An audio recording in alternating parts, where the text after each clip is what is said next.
ఎందుకంటే కక్షపూరితమైన చర్యలు చేయడం వల్ల మన రాష్ట్రానికి రావాల్సిన పెట్టుబడుల మీద వీటిల ప్రభావం కలుగుతుంది.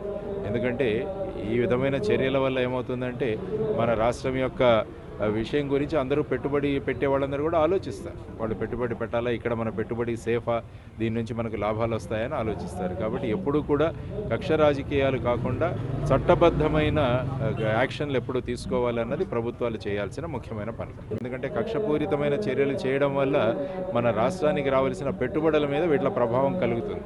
ఎందుకంటే ఈ విధమైన చర్యల వల్ల ఏమవుతుందంటే మన రాష్ట్రం యొక్క విషయం గురించి అందరూ పెట్టుబడి పెట్టే వాళ్ళందరూ కూడా ఆలోచిస్తారు. వాళ్ళు పెట్టుబడి పెట్టాలా, ఇక్కడ మన పెట్టుబడి సేఫా, దీని నుంచి మనకు లాభాలు వస్తాయని ఆలోచిస్తారు. కాబట్టి ఎప్పుడూ కూడా కక్ష రాజకీయాలు కాకుండా చట్టబద్ధమైన యాక్షన్లు ఎప్పుడు తీసుకోవాలన్నది ప్రభుత్వాలు చేయాల్సిన ముఖ్యమైన పని. ఎందుకంటే కక్షపూరితమైన చర్యలు చేయడం వల్ల మన రాష్ట్రానికి రావాల్సిన పెట్టుబడుల మీద వీటిల ప్రభావం కలుగుతుంది.